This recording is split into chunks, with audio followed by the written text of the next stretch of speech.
day. Shabasi, so familiar, so many times we've seen it. Barzell stops, feeds it, score! It's Horvat in overtime. Ahoy, mateys! Welcome back to the Isle Ship Podcast, starring me, Eric, Brandon, and John. I'm doing the intro this time because John keeps botching it. So, and now I'm gonna throw it over to Eric because Eric's gonna run us through what we're gonna be talking about today, a day before the season starts in Pittsburgh, where I'm at right now, PPG Paints Arena. All right, so we're gonna do a quick round robin of what we're most looking forward to this season, what we're least looking forward to this season, and then our season projections. And then we're going to finish with a quick round of over-under for 7 different stats that I've compiled. But let's start with, John, what are you most looking forward to this season? I feel like it probably is going to be the same answer for everybody, but I'm looking forward to seeing how the kids go. I'm looking forward to seeing how Matthew Schaefer plays. I'm looking forward to seeing how much leeway and how much rope Callum Ritchie gets, and to see if anybody else makes an appearance. I'd be happy to see George for a little while. I really think that we have a solid young core, and with some seasoning, they could be really good. But this year is going to be a very interesting development year just to see what we have with a lot of these younger guys. I like that.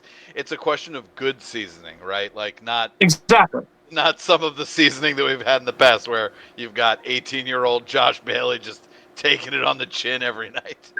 Yeah, no, like you can't throw Schaefer to the wolves, obviously. You kind of need to shelter him a little bit, but I think he's a good enough player that you can give him some rope and let him make his own mistakes and learn from them. I agree, that is something definitely worth looking forward to. Brandon? Yeah. What are you most looking forward to this season? So, contrary to what John just said, what I'm looking forward to the most is all the chaos at the 2026 NHL trade deadline. Okay. That's the chaos that I'm looking forward to. What could possibly happen at the trade deadline, Brandon? There's a lot of stuff that can happen. A lot of avenues that could go down. Everything. And I could die, probably.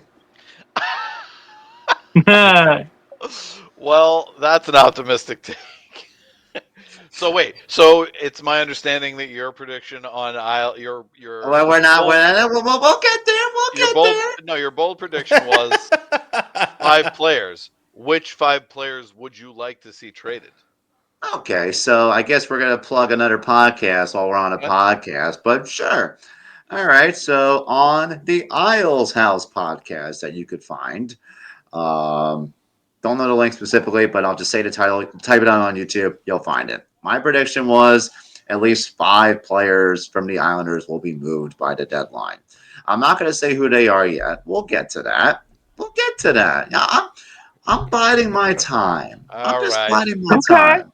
All right. To quote Frodo Baggins, very well, keep your secrets.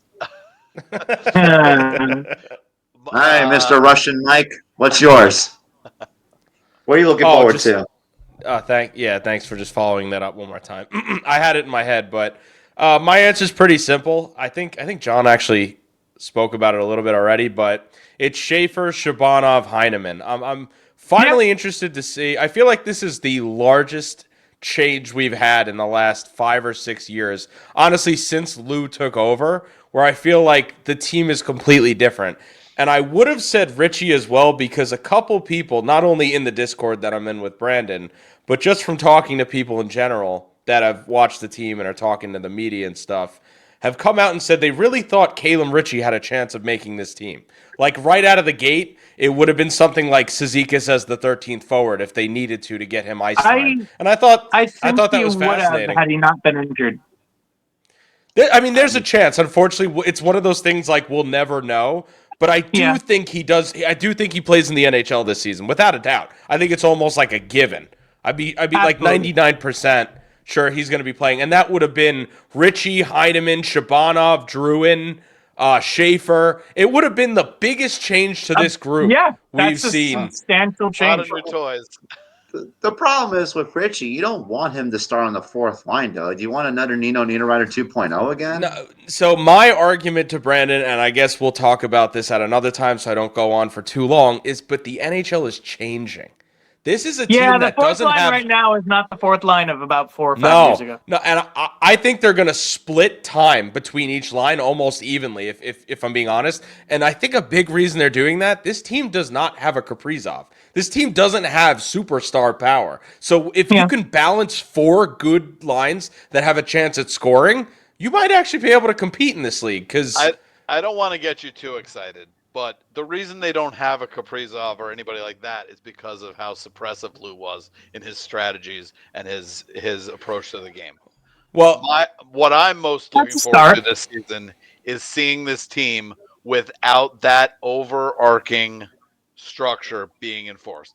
Like Steph's talked about it, Darsh has talked about it, Wah has talked about it. They want to play a more up-tempo, exciting brand of hockey.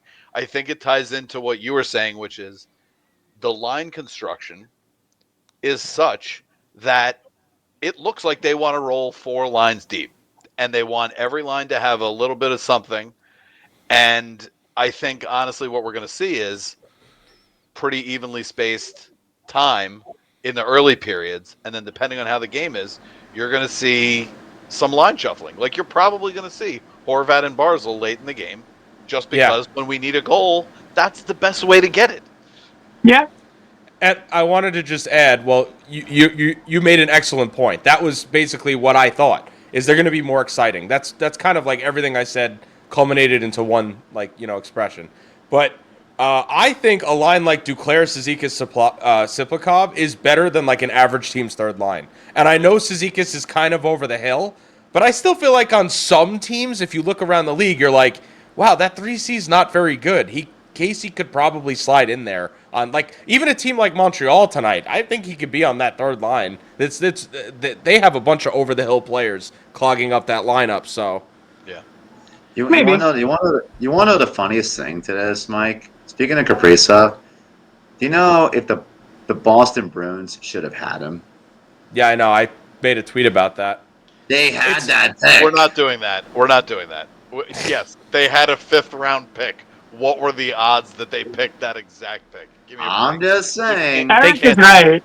You can't. They keep getting unlucky though. That was what was funny about it. Flight of fancy. I don't think I that's feel like getting right. unlucky. I think that's just poor drafting. Now we're going to Uno reverse.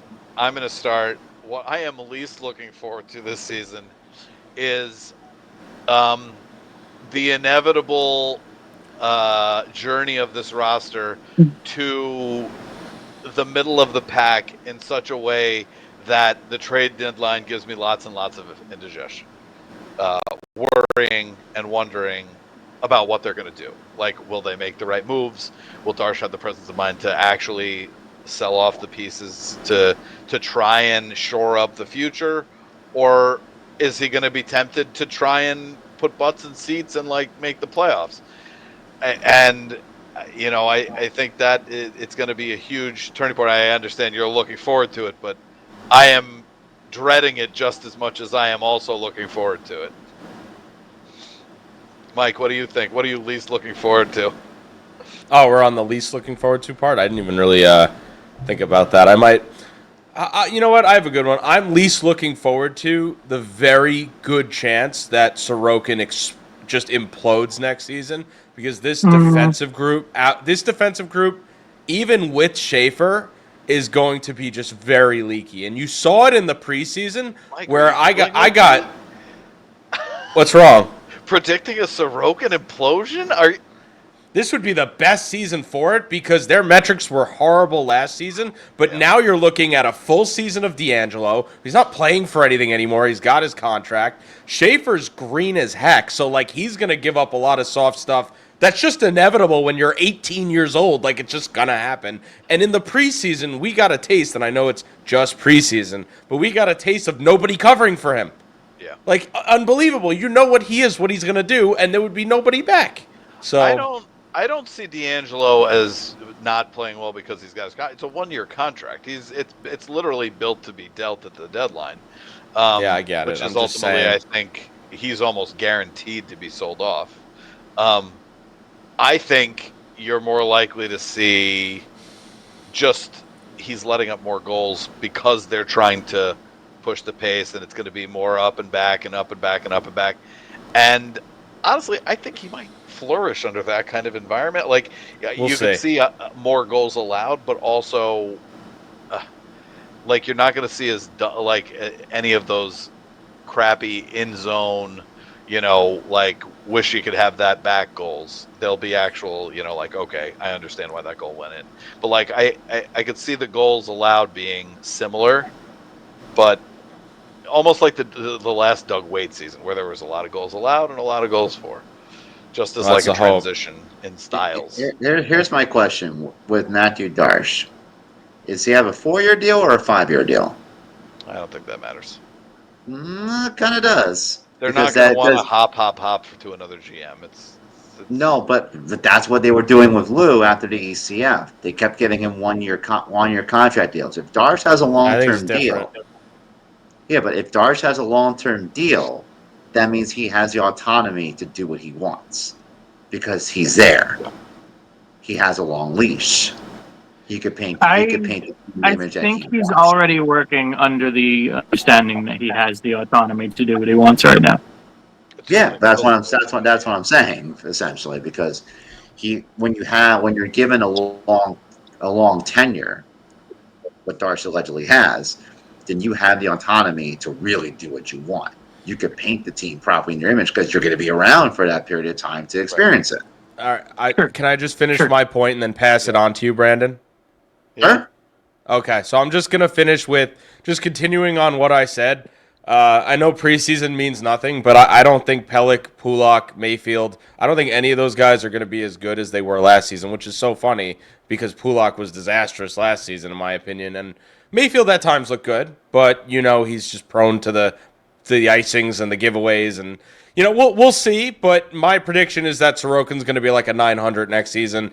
And, of course, there's going to be fans that blame him, but if the team's more exciting, I think it might get put to the back seat. You know what I mean? Like, more people are going to be just like, hey, at least we're scoring goals again. And, I'm not saying they're going to make the playoffs, but I think they're going to be more fun to watch. So, although that's a negative, there's your positive. So, I have one thing to add there, and that's that I agree. I think Pelech's going to be fine, but Pulock is just going to be.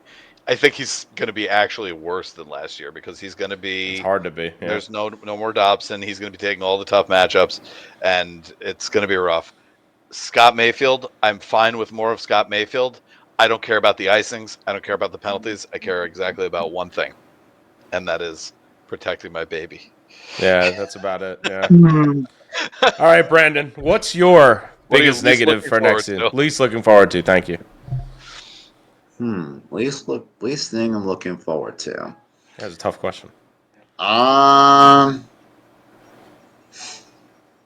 Does it have to be something I know the answer. realistic, or does it have to be something that I don't want to happen but could possibly happen? Starts with an R, ends with a Y. It's all in the task. Oh, he thinks you're at least looking forward to seeing Patrick Waugh coach the team. Oh no, yeah, that too. But I mean, in fairness, him coaching will help with the tank. But whatever. Doesn't have to be realistic. It can be whatever you want it to be. All right. So negative. All right. This is going to be pretty dark, but again, this is going to be. Let's go there. Take us there.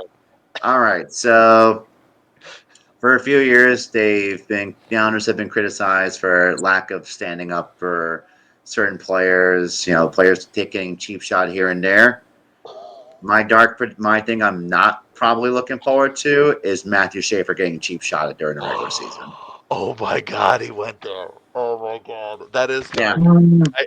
I'm definitely afraid of it. I wish he had gone to college or yeah. That's actually a big fear of mine because the one thing I will say is that in that one game where they played the Rangers, and Steph highlighted it. I think it was Steph, and I think it might have been Isles then who highlighted it as well. I saw it. Yeah.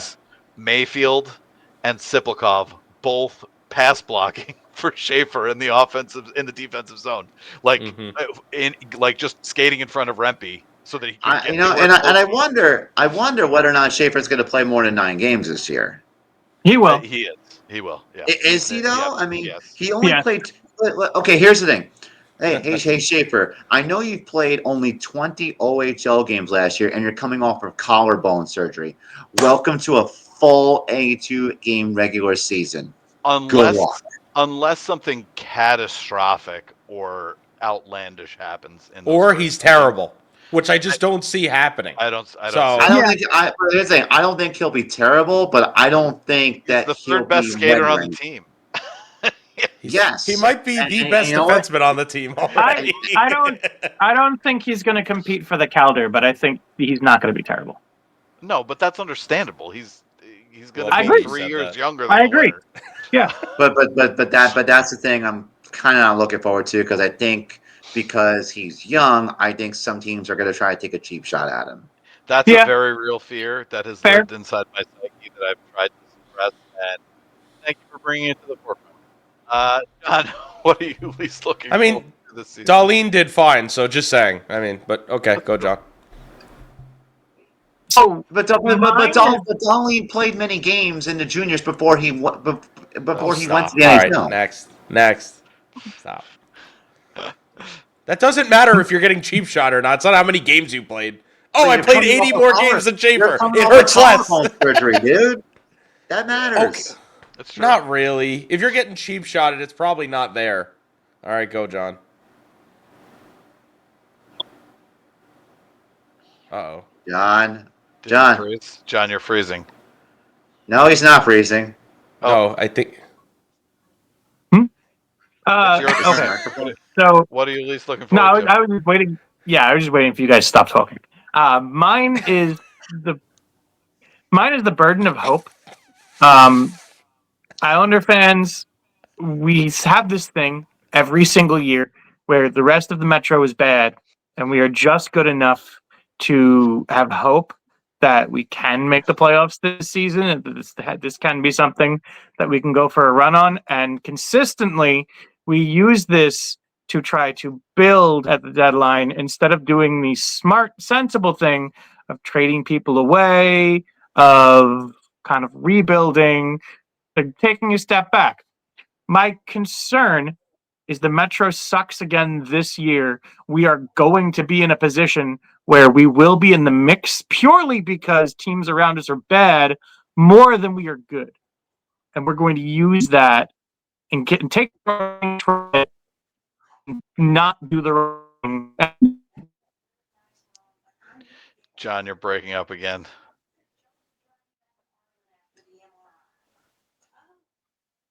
It's okay. It's okay. We got the gist of what John was saying. Yeah. It's a very real fear. It ties into my fear that like they're going to be borderline and Darsh is going to be tempted to retain what we were talking before the podcast about, like that the Islanders could very well have the best rental center on the market for the second year in a row. Pajot could very easily go for something similar to Brock, to what Brock went for, but will they deal him if they're close? That's Okay. Mike. Okay. You want to talk about the first 5 games of the season of what could put a damper on that? Here you go. Again, you're going on the road against Pittsburgh. Again, the Islanders don't really play well in season openers to begin with. So, That's fair. Your second game, you host the division-winning Capitals. Next, you host Winnipeg, who just won the President's Trophy.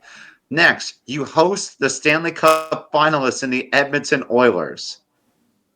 And then you go on the road to Ottawa. Good luck. Yeah, it's a tough start for sure. Yeah, I could see them going like 2-3, 1-4. Yeah.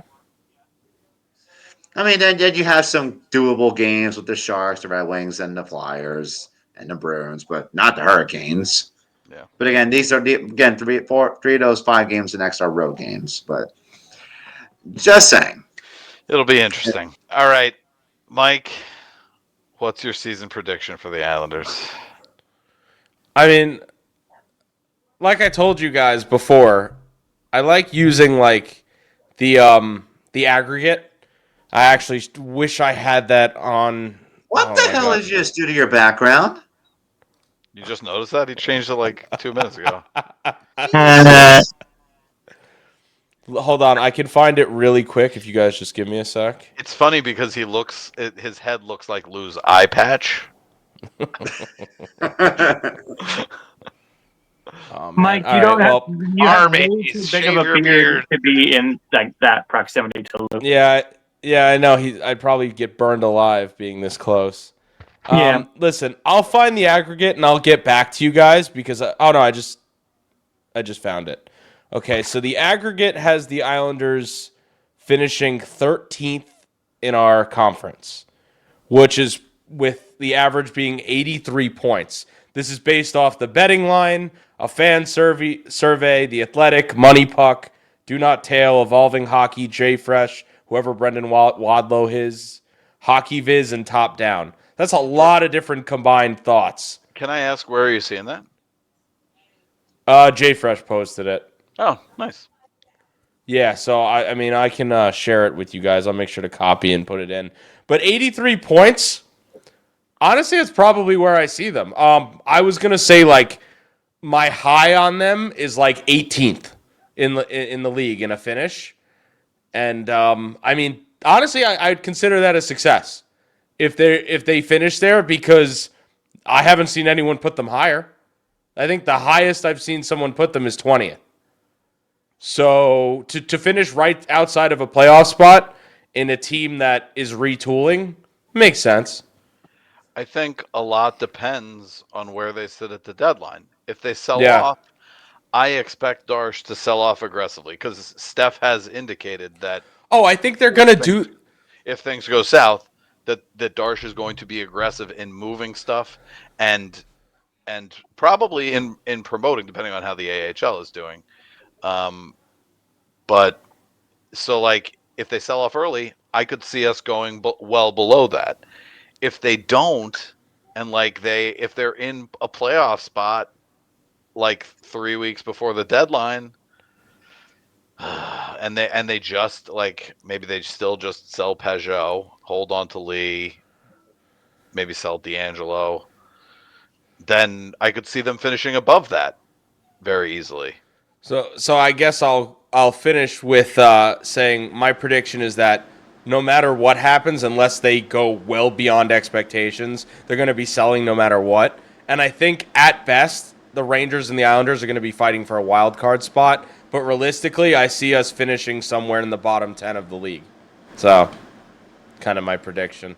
I think they'll score more than you expect. But like I said, I'm predicting Sorokin's not going to have a good year because the team's going to be awful defensively. So, I mean, they're not going to finish high. All right. Do these predictions involve where the Islanders are going to finish, or no? Not yet. These predictions are not Yes. specific and could be about whatever you want them to be. Okay. I thought that's what it was. Oh, Yeah. all right. All right. What's your John, prediction, you're up. Brendan? John, No, you're up. Oh, Okay. quick while you're not coming in staticky. Yeah, you're funny. All right. So my general prediction is that there's a sweet spot between about like 85 and 90 points, and I think they're probably going to fall somewhere within there. They can, if everything works out, make it a little higher and make the playoffs, but I think they're probably going to fall just short of that. They're going to be fighting for that for a while, and the deadline to me is going to be one of the classic Islanders passive seller deadlines. I hope not, but that is kind of that's the area that I think they're probably going to be in because they're going to be competing with 2 or 3 teams for that last wild card spot for most of the season, I would say. All right. Brandon? We got that whole thing out of him. Yeah. Yes. Yeah. No glitching whatsoever. I'm actually very impressed. That was good. The hamster is alive and well. Yes. All right. Great. Now we gotta put a warning on the Yeah, right. That's Tavares beat. All right. All right, go. Let's make this is going to be dark, but I'm going to be realistic when I'm saying this. Okay. So, again, I warned you all to Very dark you know, podcast for Brandon. Yep. Sorry. Dark Brandon I'm not gonna- presented. Dark Brandon. I'm not going to sugarcoat what I'm Can you about to make say that here the thumbnail image? uh, Can you make that the because I'm thumbnail image? basing my prediction. I'm basing my prediction off of what I've seen from the beginning of Darsh's tenure so far to what I've seen in training camp and preseason to how things are looking now. My season prediction: the Islanders will finish last in the division. Wow. That's How many not points? dark for me because I want Gavin McKenna. No. It's not. Listen. I don't want them to finish last. I want I them to don't win a want them Stanley to Cup finish last every either, freaking but year if that they I'm. suck, I want them to finish last because No, no, no, Gavin no. Yeah, McKenna. of course. Of course. But the thing is, it's not a matter of me wanting them to suck. I know they're gonna suck, and here's why. So, from the beginning of Darsh's tenure, I don't want to hear any GM speak nonsense from him because you know what? Your actions speak a lot louder than your words, buddy. Before Noah Dobson got traded, Darsh listed him in some radio podcast interview as part of the core of the team. What happens less than 3 weeks later because you rightfully don't want to give him three-fourths of a million to $1 million more in his deal? What happens? He gets traded. But he doesn't really get traded for anybody significant other than a bottom sixer and Magic Beans. Although I think Eklund's going to be very, very good long I term. would say No, two firsts no, are no, like John, two John, high John, John, John, firsts John. are not magic beans. No, but I'm saying is they're not helping the now. Those picks are not helping the present. And if you're not making moves to impact the present, and if you're moving 25-year-old Noah Dobson for money reasons, for futures, what makes me think, as a realistic fan, anybody except for Schaefer is safe? There's nothing that I've It's a good seen. point. It's a good point. Yeah, If that's you're fair. if you are moving 25, if Dobson was 30 and you moved him at this point, fine. He's Are 25, you and he was saying they're gonna move Horvat and Barzal? No. that could happen down the road. I'm saying who I think will be moved right now Yeah. this Okay. year. Because first of all, I don't think the team's going to actually come off to a hot start. They may have a PDO storm for about 5 or 6 games, but Mike is big into analytics. They're gonna suck analytically because first off, Potentially. there is no replacement for Dobson, and if you're banking on rookie Schaefer to replace that, good luck. All right, you did not replace Brock either. You replaced Brock, a shooter, a shoot first guy, with a playmaker who has his injury issues in Druin. That's worse. Your team is objectively worse on paper this year than it was last year. And yes, Barzell could be healthy. Okay, what makes us think other players on the Sounders team won't get hurt long term accidentally? What makes us think another freak injury won't happen here and there? It's happened the past 4 years. And the problem is that you're worse defensively. You're not a very good coach 5-on-5 overall structured team.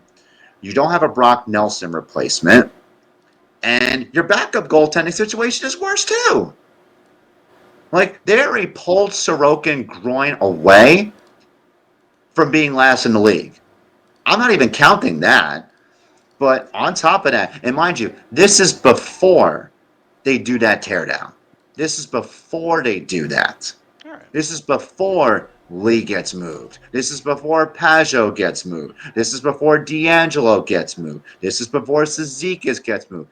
And this is the one player that I don't think people are talking about, but the fact is with the cap going up and other players who are much more insignificant to him are getting paid barely $1 million less than him, Pelech.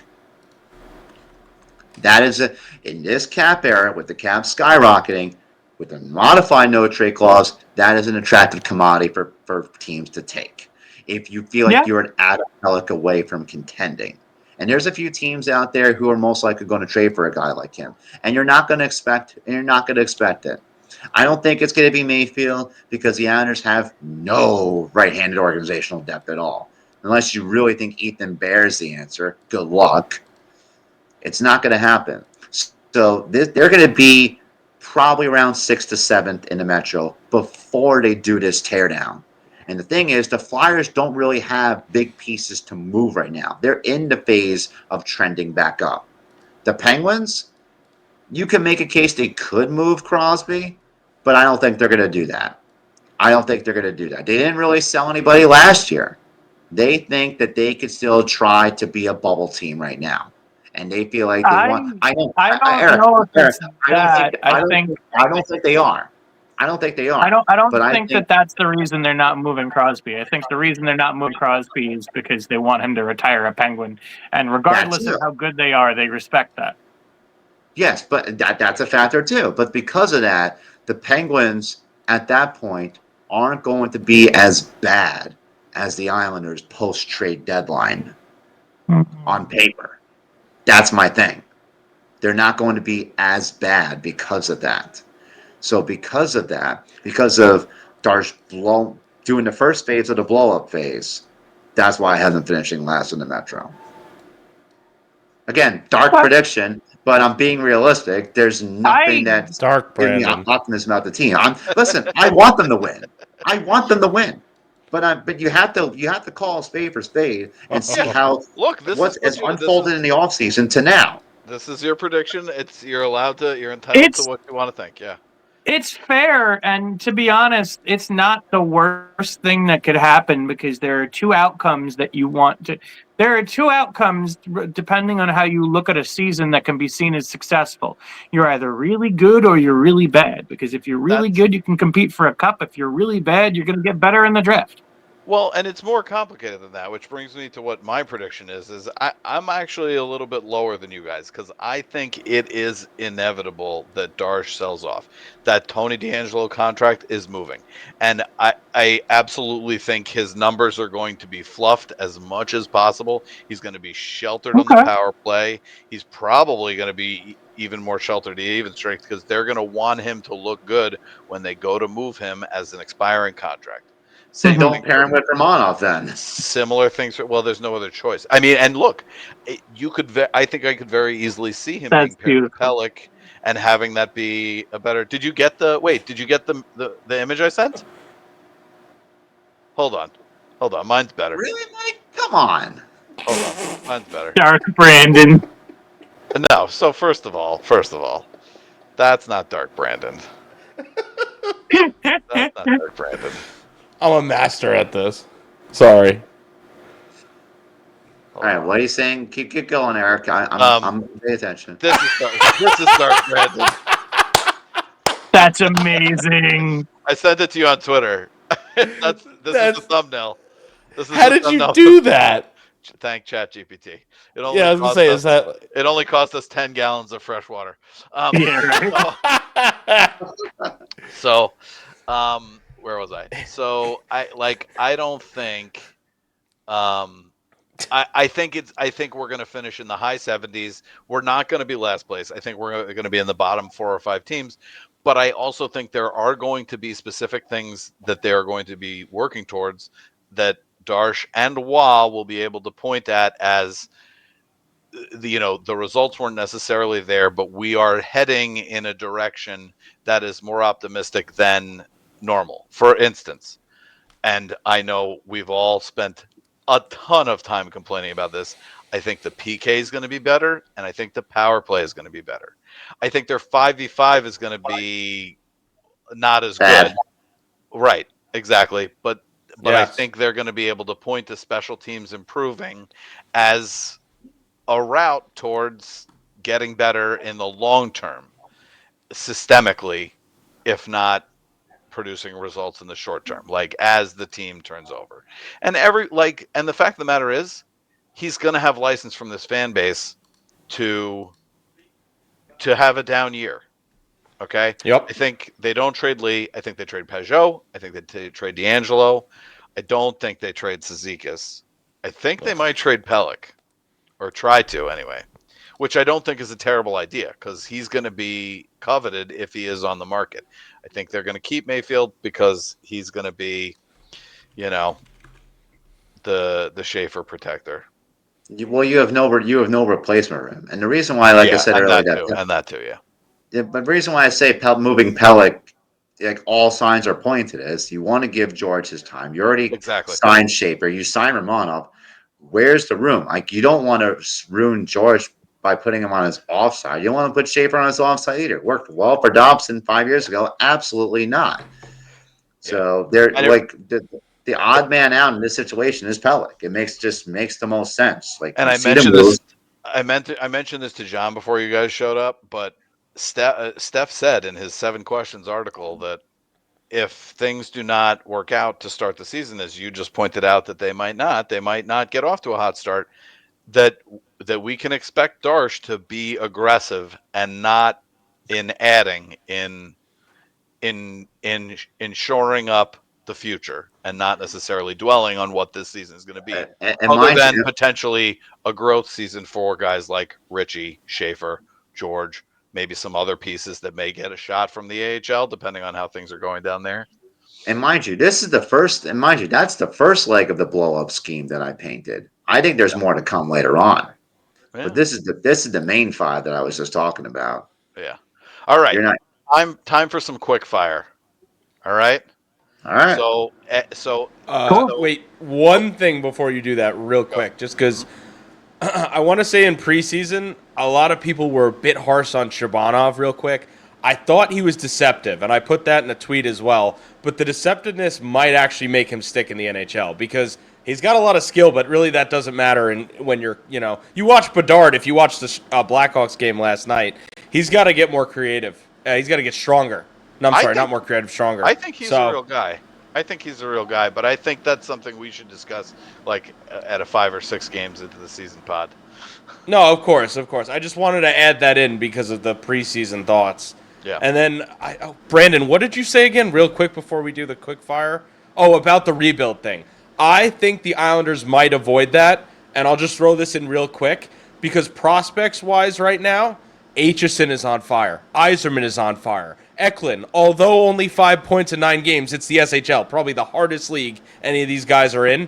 He could be a player next season. He could. I mean, he's that good. Aitchison, for him to make it to the NHL, he needs a lot more time now. Sure, but I'm just saying, guys like Eklund, guys like Yzerman, guys like who am I forgetting? Prokhorov just got put on the second line of his KHL team. Danny Nelson, Quinn Finley's been on fire. I mean, there's a reason Elite Prospects has us as the second best pool in the league. They think some of these kids are going to be ready in a year or two. If that happens, and it's a lot of the guys that Darsh drafted this year, I mean, there's about 3 of them I would say that have an actual chance at. Prokhorov's been impressive. I'm excited to see what he does next camp as well when he's a little bit bigger and older. But there could be 3 or 4 prospects, Brandon, that make the team next season if they go to your plan, and they might be good. You don't know, and they might have to because all the free agents are going away. Yeah, no, I would. Worth signing. And that's a great point, Eric. I don't think that was part of what we were going to talk about. But the free agency class looks terrible next season now, based off everything that's happening. And I would focus on draft picks. Yep, me too. I like it. Sorry, Eric. The Yankees just got eliminated. I'm fine. I hate Cashman. I hate Boone, and I hope they both go away sooner rather than later. All right, so this is what we're gonna do. I have seven stats. They're all either over or under. We'll do a quick 1, 2, 3, and then like a minute's worth of discussion for each if you want to give your reasoning. All right. So the first one, Matt Barzal, over or under 80 points. Mike? I'm going to say under, which is probably going to shock everybody. But listen, he's starting the season with 35-year-old Lee and 35-year-old Palmieri. If that sticks for half the season, cut off at least 15 points that you thought he'd have. I think both of those guys can hit 20 goals and stop there. I think that might be it. If Lee has value at the deadline, God bless us, because I have no idea what these guys have left. If he looks like the guy at the end of last season, he's not going to be good. So, I mean, but I think he will have trade value for sure, just because he's a leader. He might anyway, because Nick Foligno went for a first. So, and Lee's better than that. They're going to be able to retain a lot. I forget Scott Lawton went for a first. Brandon, over under 80 points. Oh, sorry. Over. Oh my God, what is it? Opposite day? John, over under 80 points. Assuming health, I'm going to say over. I think him and Schaefer are going to be electric together. Okay. Interesting. I just a little tidbit. He's only gone over 80 once. He's scored 80 exactly once, and everything else has been under 80. So it would be a banner year if he did. I mean, he is still in his prime. He's coming off an injury. Mhm. I think he's going to be right around 80 points. It all depends. Trade value. Yeah, I think it's I close. don't care about It'll be Lee. close. I don't care about Liam Palmieri. I think it depends entirely on whether this is a functioning power play again. And I know this is quick fire, but I can Yeah. see him getting like 78. So it's not like he'll be far off. Yeah, anyway, no, right? I can see that easily as well. Which would be nice. You know. Yeah, that's fine. Establish Fine. him as a top seed. Yeah. All right. This is my personal favorite. Emil Heineman. Over or under 15 goals. John. I'm gonna say even. I don't know if he's gonna go over or under, but the range is right around there for me because I think he's gonna be good, but I also think he's not going to get the opportunities that people might want him to. Okay. Brandon. What's the over under on the 15 Heineman? goals. Under. All right, Mike. Under. I'll have him under. I don't think he'll stick in the top 6 that long. Okay, same as Brandon. Under. I don't think he's going to stick in the top 6 long. I don't think he's a bad player, but I just don't see him sticking. You know what's I think Emil with- Emil Heineman is scoring 20 goals this season. over. So, and this is why. Why not 40? I have the stat to back it up. The guy was on a 13-goal pace last year, while playing a bottom 6 role for Montreal in a season when he was hit by a car. Yeah, but after he got hit by the car, he was terrible. That's So a we'll good see. point. I think. I think that's what Eric is saying. I He think he's should have actually going to look hit good for on that 15. top line. I think he might be a real piece, and it's going to make that Dobson trade look a lot better. Okay. We got to start with Mike again for this one. Ilya Sorokin, over or under 30 wins? Yeah, so I said something funny on Twitter like a long time ago that he would get over that, but no, he's definitely getting under that, I think. Under. Again, Mike taking unders on both of his guys. But once again, I could see him getting like 28 wins, you know. I'm going to but fall out of my chair. it's- John, over under 30 wins. I'm gonna say right around, maybe slightly under, like 28, 27 wins, That's what I something like said. that. Yeah. But I think it's because he's going to play. He's going to play close to 60 games this season. Brandon, Dark Brandon. Over. I'm saying over because I don't think the backup goaltending is going to be relied upon that much. So I think Sorokin's going to play more games by default and 30 plus wins. Wait, just quick, John. You said 60, but that's a lot of games. Do you mean like he was going to play only like 50? Because I think 60 is a lot. It is a lot. I'm saying he's going to play 60. He'll have a close to 500 record. Okay, fair enough. All I think that's fair. Actually, this ties into another prediction. So I think Riddick will have a very short leash. Hogberg will have a very short leash.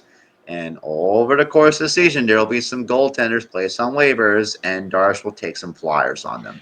And they won't last long either. And by Sorokin will get more games, and he'll win more games because of that. My prediction is similar. I think I'm taking the under, not because I don't think he's going to be good. I think towards the end of the season, you're going to see some kind of nagging injury to get him some extra rest this offseason so that when they actually do start to move and to potentially buff the draft spot, but also I think there's probably going to be some attempt to either establish Rittich or Hogberg as a genuine backup, and that's going to result like they're not going to push him. He's signed long term. I don't think they have any interest in trading him, and I don't know that anybody would want him even if they did have interest in trading him. But like, I think they're going to go easy on him. All right. I just want to apologize to the viewers real quick. I think I'm doing this wrong. I think I'm supposed to talk after I give my quick fire opinion after everyone else does. No, it's fine. So You're good. You're good. We're moving. We're done with 3 already. All Really right. pushing the pace. This is great. It's a whole new Islanders. It's a whole new Isle ship too. Yeah, you're good. Isles house. All right. Different The ship, whole- different the Isles house ship, doesn't go anywhere. The Isle ship. different moves. ships, same ice. We're Different doing ships, same twice Yeah, iceberg. right. Different ship, same crew. All And right. same iceberg. JG Yeah. Pageau. JG Pageau. Games played for the Islanders over or under 60. And I should share before we start. Brandon, you'll go first. There are 63 games before the trade deadline. Wait, hold on a second. How Wait, many so- games between the end of the Olympics to the trade deadline? That information I do not have. I think it's around 14, right? Probably. Yeah, so it'd be 49, Under. 50. I'm taking the under on that. I think Pageau will get moved a little bit before the deadline. All right. John, Under. I think Pageau gets traded before the deadline. Mike. Yeah, no, under. I think we all agree that even if they're good, they might look at just moving him to get room for Richie, more ice time. Yes, I- agreed. I think interesting. I agree. It's going to be under. I think very likely it's going to be somebody making a trade to try and he'll be an early market setter. It's not going to be Brock. It's going to be an early. It's going to be a team looking to plug with him who will also use him once whatever They might get a first. We'll see. I think they definitely will. I think he's going to set the market, but early, not late, like they did with Brock. Okay. Adam Pelech, games played, over or under 60. Mike. Over under for the Islanders or just for the season in general? For the season. I'm gonna say over. Okay. John. This one hurts. Oh. No. This is for the season overall as a player, for not total just games as an played. Islander. Yeah, totally. I gotta rip up. No, that's not what I mean, Brandon. It's the injuries thing. It's not the trade thing. It's gonna be under. He's gonna have a nagging injury. It's gonna take him out for a quarter of the season. Brandon. I'm giving him the over. I think he'll it's play. I think it's a couple seasons of bad luck that he had, like what Palmieri had before he played his previous 2 42 game seasons. I think he'll play a relatively 5+ game season. Brandon, if he gets another concussion, how many games do you think he'll miss? Oh, but then we'll smash the under if that happens. Yeah, they smashed the under at that point. But Palmieri got concussed twice in a season, 3 seasons ago. It happens. So here's the relevant stat here. Since becoming a regular, he has averaged, and I actually thought this was higher than I expected. He's averaged like 50. 63 games a year. Oh, that's not bad. Yeah, that's the average. He's had 1 or 2. I think it's because he's had a few seasons where he played like all 82 games, so No, that he skews hasn't. the He average hasn't. a little bit. No, Really? he's never Oh, played wow. a full 82. Yeah, no, Really? not even. Okay. I think the highest he had was 70. 70 something. Yeah. Okay. But so he always Feels like he did a couple times. Yeah, but no, Yeah. 78. He's played 78 games 3 times. The last 3 years have been 61, 3 times. 58, Okay. 60. Yeah. My thing is, I take the under just because I think they're not going to push him to come back and play with George waiting because they know that they're pretty sure that he's ready, and provided Schaefer is as advertised, they're not going to worry about getting some more seasoning on the two of them and having him sit from the sidelines and get healthy. Yeah. All right, John, Callum Ritchie, games played, over or under 40? Over under 40. You know what? I'm going to be optimistic here. I'll take the over. I think he comes back from his injury. He plays well to start the season, and he just stays with the team. Mike? Oh, it's an easy over. If the information I got is true, it means that they want him here as soon as possible. Brandon? Under. I think he's going to Bridgeport right when he recovers. He'll get top line minutes down there in Bridgeport. Not keep him sheltered in a 4th line role or whatever. Give him the minutes possible. Then once Pageau gets moved, up to the 3rd line you go. That's how you get your minutes. I think he's going to be the 2nd line center. Then are you moving Horvat or Barzal? They still move Pageau anyway. I think they're just gonna have someone else at center. But that's not the thing though. He's not putting No, Horvat I and think Barzal what together Brandon's anymore. saying is where does Horvat move to? Yeah, they're not putting Horvat and Barzal together anymore. They're not. Engvall. He's not doing I it. think they will. I think they He will. won't. He won't. He Engvall won't. 3C. You could say they won't. Cizikas but 4C, Engvall 3C, Richie. I 2C. know where Barzal wants I to could play. see- He said it. I could see it. I don't see Waugh doing it. Okay, well, Hmm. I'm just telling you what I think. That's all. Maybe. Yeah, no, I'm just saying. Fun. Yeah. I think it's probably right around 40. I think Mhm. he's probably going to go back to the AHL. I think a lot depends on if they start the season like Brandon just said. If they start 1-4, I think we see him right away. And then I don't think he's going to leave the lineup once he's in because I think Waugh very clearly likes his game. Could be. Yeah. That could be a reason. Sure.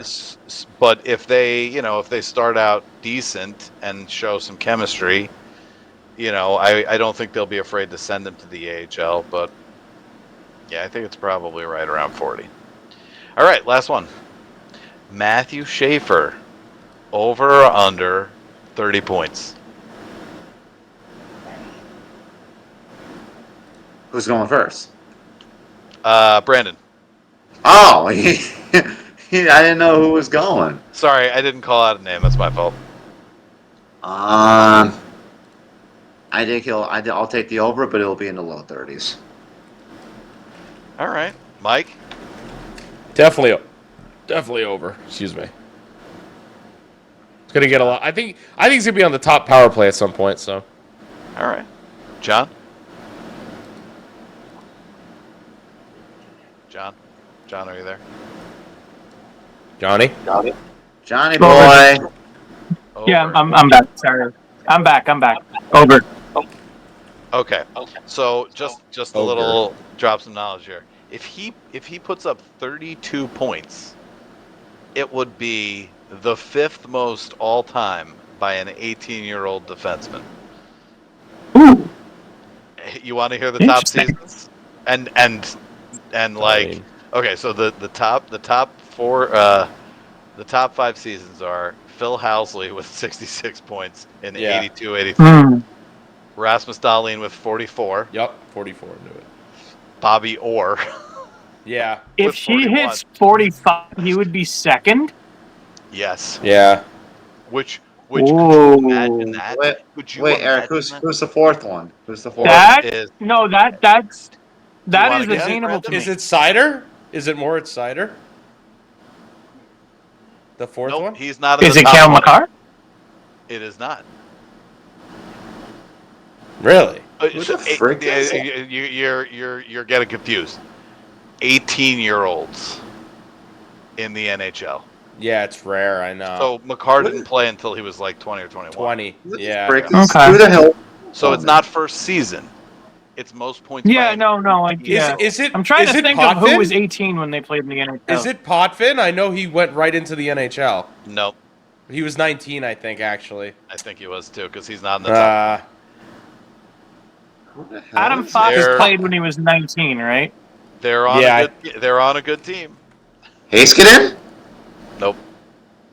Good team. Potvin good was 20, really. Oh, he had 54 points, though. I He mean, featured Charlie prominently. Oh, no, Charlie good team. McAvoy? Good team. Good. No, good No. team. He said good. No. He said good team. Bruins He are featured media prominently in the right now. last preseason game of the season. it's not Bouchard, right? No. Can you give a hint? Oh, don't. I can't, it's tough without giving it away. Is it Drew Doughty? You know what? I'll tell you. Not Drew Doughty. His 18-year-old season was 2014, 2015. Oh, so it's not Drew Doughty. Oh, that's He's tough. been here a while. And you said a good team. All right, I need my Jacob Morrissey? The best, even. No, Morrissey's too old. Wait, no, that would fit perfectly, John, right? It could have been Morrissey. It's not. though. Yeah. Josh Okay. Morrissey is what you're trying to say, but yes. Oh, I'm Sorry, sorry, yeah, Josh sorry, Morrissey, yeah. yes. Yeah. And you said a good team. Good team. Jacob good Trouba. No, No. that's not. No, I know. I was joking. I think Trouba let's was like see, let's see. 25th. I only cut. and Is it pasted stuff. Sergachev? Nope. But you're close. Really? Yep. Hmm. Was Someone from, So the someone from Utah. so the Someone Panthers. someone from Utah. Morrissey was 21. Ekblad? Yep, that's it. Aaron Ekblad. Yeah. For Okay. 39 points. 39 points in his first season. Yeah, that was tough. That was a tough one because I'm thinking who's 30 years old? You know what I mean? A little bit older than 30. That would fit that. Because that's Yeah. 10 years ago, right, Yep. Eric? Yep. So he's be 31, Yeah, it's basically, 10 or years 30. ago. So Yeah. here's the Yeah. rest of the names to round out the 20. I'll just rattle them off real quick. Jim Benning, Doug Bodger. Wait, Bodger was the rookie with Mario Lemieux, wasn't he? Yes. He's a Penguin, right? I Yeah. think so, Yeah. Peter Svoboda, Scott Stevens, Rick Hampton, Noah Swoboda. Wow. Hannafin, Noah Hanifin, yeah. Roman Hammerlick, Okay. I knew Roman Hamrick would be there. What about oh no. Al Iafrate, Chikrin, Bogosian, Sorella. I was gonna ask is Marc-Andre Berger on there, but I think he was a year older. No. Yeah, so like the fact is 18-year-old defensemen don't play in the NHL that often. We are wrong. about to see something very cool happen. I just hope it doesn't suck. Nah, he didn't have that. I don't know how old. All he right, is, that though. was my last one. I think you guys did a very good job. Perfect. All right. He was 22, Marc-Andre Berger. That was Jeez, good. We did that in under an hour. Nice. Yeah. Wait, we should Yeah. do hot Good job, takes boys. though. We should do super spicy hot takes because I have one. Okay. All right. Yeah, we Let's can start it up. we can end it on that. We can end it on would- super spicy hot take. Well, I'll percolate a hot take while you get I have a quick trivia question too after we're done with this. But okay, quick super fire hot takes. My hot take here is that I said Caleb Ritchie's going to be second line center, right? So you're going, who's going to play up? Who's going to come here? I think there's literally a chance that we're going to see Danny Nelson and Cole Iserman in Islanders sweaters this season. No. That's my hot take. I think nuclear take. I think the Islanders are going to miss the playoffs, and I have to look at the college schedule because if Iserman's team makes the playoffs, I don't think he would be able to make it. They probably will. Yeah. They're Say still that. still really good. It's that take, and Brandon's take about 5 people being traded at the deadline. Going, Yeah, it goes hand in hand. I know. Perfect combination. All right. I don't think so. I think the 5 people being traded is infinitely more likely than Nelson and Iserman showing up. Sure, it's a hot, spicy hot I'm take. saying That's why they it go is. together, Yeah. and that you're replacing them with these younger guys. It'd be exciting. Okay, But makes yeah, go sense. ahead. Fair. I don't think Boston University is missing. I think they're going to go far. Brandon, do you have a hot take? Majapane go, woo. Italians. Oh boy. Does it have to be about the Islanders? I'm fine with it not being about the Islanders. We know you The like St. Louis Oh, Blues boy. will win the cup. That's a semi-hot take. I actually have them coming out of the West. Noah Right. Dobson will be traded midway through the season for Jordan Kyrou. Nah, Kyrie. man. All right. Well, this is probably going to be the darkest take of them all. Oh my God. Oh Hold on, boy. hold on. Oh, hold on. Wait, no, one sec. We got to get hold this going. Hold on, wait. Da-da-da-da-da. Man, That's amazing. Hit us. Hit me with it. Dark I Brandon. mean, I hope I'm wrong on this because I can't fucking stand them. John Tavares will win the Stanley Cup this year in the Toronto. Oh, no. End the recording. Wow. What the hell, Wow. Brandon? Wow. Why would you say something so controversial? Because okay, Yet so untrue. I doubt the Leafs win the cup. I'll break this down as to why I think this is going to happen. Break it down like One. a Chinese menu. You have 30 seconds. No, it's going to take 60. Sorry, attorney. All right, fine. 60 seconds. I'm starting the clock. Go. The loss, stop it, okay? You can give more than 60 seconds as well. Marner's gone. That is an addition by subtraction move. They are less soft as a I team overall. from this. violently Yes, disagree. You're losing 100 plus points. I understand that. You still have plenty of scoring on your roster. You're not going to get hurt by this. You have sandpaper on your team right now, added from Joshua Nicolau. You have a cup-winning coach in Craig Berube coaching. You have a full season with Brandon Carlo, a full season with Chris Tanev, with Jake McCabe again. With that, in that scenario, you lost in 7 to the Stanley Cup, the eventual Stanley Cup champion Panthers, who are going to be weaker this season without Barkov or Kachuk. And I firmly believe even if the Panthers somehow make the playoffs, like the second or first spot in the Atlantic, Barkov will not be 100% ready to go by that point. I think the Maple Leafs will exercise those second-round demons as a result. The sky will be the limit of them in the third round, and they will win the cup. It's the same thing with the Capitals when they finally got past the Penguins in the second round. OV exercised those demons. He won the Stanley Cup. It's going to be the same thing, annoyingly, with the Maple Leafs. Yeah. That's what I have to say to that. No sales. I hope I'm wrong. I don't want them to win, but I'm just being realistic with them. You're up, John. No sale. Okay. So my Islanders related hot take is that there is no hot take. The season is going to be exactly the way the last few have been. And everyone thinking everything is going to be incredibly different because we have all of these new players is kind of fooling themselves a little bit. At least the non-Islanders related hot take is the opposite of Brandon's. Mitch Marner is going to score 120 points. Cool. Oh, I love Yeah, he that. probably will. And he'll do shit in the playoffs like he always does.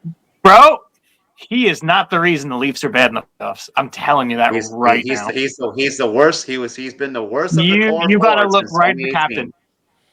You got to look at the captain. Since 2018, he has performed the least of the core 4, and it's even worse when you look at games 4 to 7. It's even worse. I get it. It's not him, man. Like it's a psychological thing. It's everything stuff like trickles down from the top. You got to look at Matthews.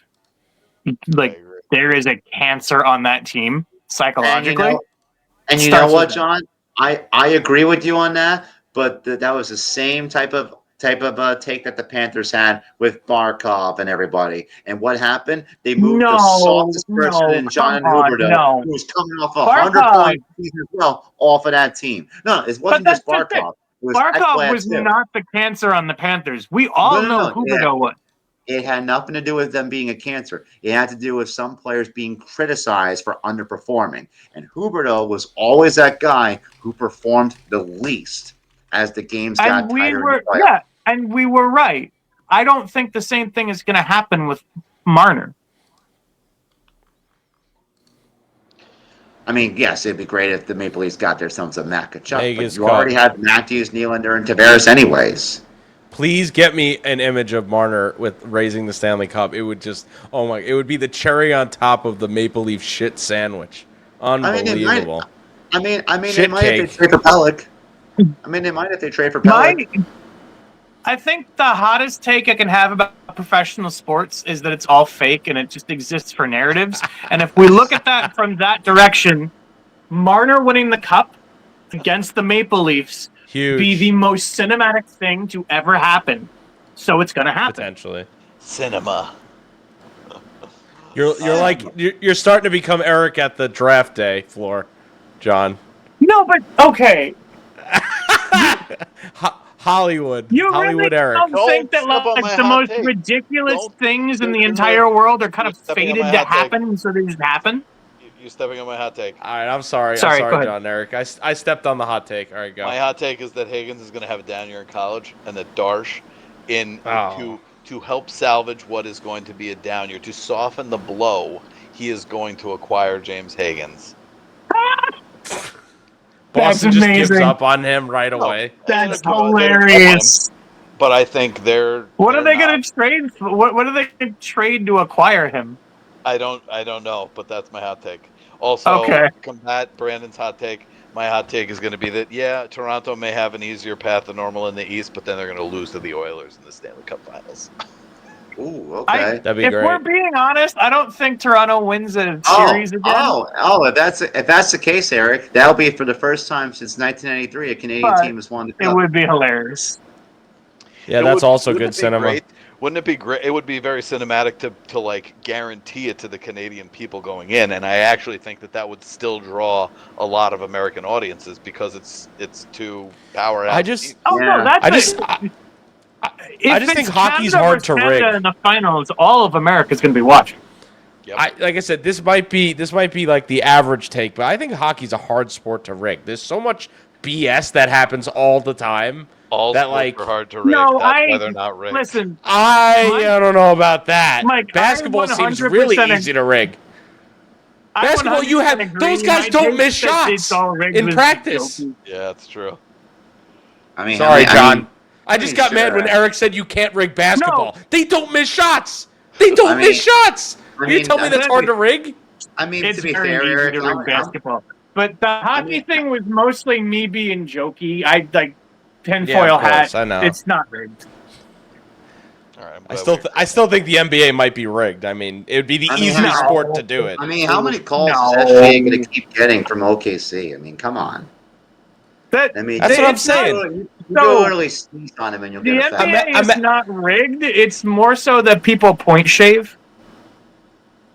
I'm just saying, Like, imagine it's in not- it hockey if doesn't they could determine score whenever outcome. they wanted. It'd be a lot easier to rig the sport, right? In hockey, if you could just score on will, you know? Yeah. All right. Let's get to the trivia, and we'll end this lovely podcast that we did for an hour. Yeah. So, who was the first Islander to record 1,000 points? It was January 29th, 1985, against the Minnesota North Stars. Let's go in order. Does anyone raise your hand if you have a guess? All right, Brandon. Brian Trottier. God, did you look it up? Or? I mean, that was No. the first one I No, was gonna that's- say too. That seems That's like the a most good obvious guess. answer. All right. Easy. All right, Wikipedia. Well, that was my trivia question. I guess it wasn't that hard, but he already had the All right. page open in his One mind. of two, and the other guy didn't really like. He wasn't around long Well, enough at that point in time did- to have the 1,000 points. Didn't the Islanders have 4 or 5 guys reach 1,000 with them, or am I crazy during that time? I think you're I'm right. gonna look but that I think up. later on. I don't think Boss did Bossy? I don't He think might Boss have- did. Bossy might have at the tail end of his career. Oh no, he did. He did. Yeah. Yeah, Potvin, Bossy, Trottier. So you only had 3 answers, and I get that, but still, I mean, I guess that was an easier trivia Right. question. But Brandon's All right. still quick, All right. you know. I got Right on the money. Right on the money. That's Actually, expected. let Eric go next. Well, let's ease ourselves into Brandon's trivia question. So, Ed Westfall was the first captain of the New York Islanders. Who was Okay. the second captain of the New York Islanders? Brandon. Dennis Poppin. Incorrect. What? I knew it wasn't. I was going to say Potvin as well, Too but... easy. I got him. I got Ah! Wikipedia's... Huh. him. Go brr. Oh, Brandon's man. like, I have a guess. John Sure. Finelli? Nope. It's somebody who was on the dynasty teams. Mm-hmm. was And- it, It was in 1977. It was from 77, 78, and 78. Was he part of the Islanders when they first were a team? Ooh, that I don't know. Hold on one second. I gotta look it up. was it like Ken Morrow? It was not Ken Morrow, but that's a very good guess. Yeah, I thought it could have been. And no, hold on. No, he was not with them from the beginning. All right, John, you deserve the next guess because me and Brandon already went. No, I went before, but Dennis Potvin? No, that's what Brandon said. That's you what I don't said. know. All right, Brian Trottier? Given the Yeah. same, I was like saying, John, given the same answer, it's a bold strategy. Yeah. Oh, you're right. You're right. Just If you look kidding. back- He was right. You said he wasn't part of the I have my next guess, so if you want to go, Brandon. JP Parise? Ooh, that's a really good guess. That He is a was there for one of the cups, I think. Yes, he was. Right? Yeah. Does it begin with the letter B? Stop. Okay, so it's not Bob Bourne. Okay. I was gonna say Billy Smith. Is that actually who they gave it to first? Nope. I don't feel. No. All right, John. Really? All right. I would say goalies didn't usually get the captain anyway. Ever. I just thought Yeah, maybe. no, they usually didn't. He is somebody in the Hockey Hall of Fame. Oh, interesting. Oh, John, Almost. Chico Resch. no, well, that's a goalie. I said probably no, not but a I'm thinking of goalie. people who are in the Hall of Fame. That's yeah. I was gonna say Mike Bossy. Did maybe Mike Bossy have it first? I don't know. I wasn't alive for this. None of us were. Dick. Yeah, I know. Wow. I just turned 44, okay? I didn't turn 100. Jeez. Mark Gillies? Brandon has arrived at the correct answer. Yeah, that would have been probably my last guess. How long did Clark Gillies hold it for? Three. He held it for part of 76 or 76, 77, 77, 78, and 78, 79. At 22, 23, and 24 years old. So why did he give it to Potvin? Did they say? I don't know. We would need someone who was around that time, right, to tell us what happened, because that's a little bizarre. Yeah, I mean, Potvin was older. It was like the Tavares to Matthews thing, but these guys were winners, so Yeah. the difference. Yeah. All was a good right, one. Brandon, what's your question? All Oh, right. boy. So speaking of Bossy, so Mike Bossy had 9 50-goal seasons. Who were the other 3 New York Islanders that had 50-goal seasons? Oh. I'll go first. I'm going to say Patty LaFontaine. I said Am I- other 3. I said other 3. Okay. You have to say all 3 people. We Oh, can't no, just we're, go. We're going one at a time. No. You're gonna give your 3. Oh, I'm gonna go okay. Eric, and It then would have I'll been go to more. John. Would have been easier if I Oh had my some help. god! I'm fine guessing one at a time. No, Yeah, Alright, I'll so- get one at a time. and then I will point out one of the players, and then you're gonna go again if you fail. So go for it, Mike. Give me 3 players. All right, I'm just gonna go. Jeez, man. There's only 3 other Islanders that had 50-goal seasons. You know what? I'm gonna say. I guess Trache, LaFontaine.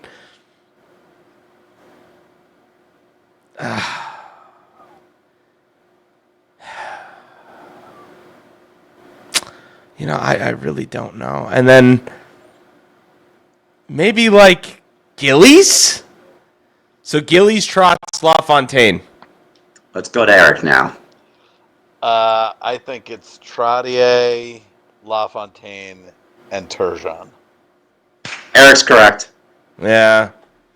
So who did I say that was wrong? Gillies? To be Yeah. fair, I was alive for Let me- more of those than any of you were. I Yeah, forgot. Turgeon's a really good guess, and that was correct. Yeah. Obviously, I just.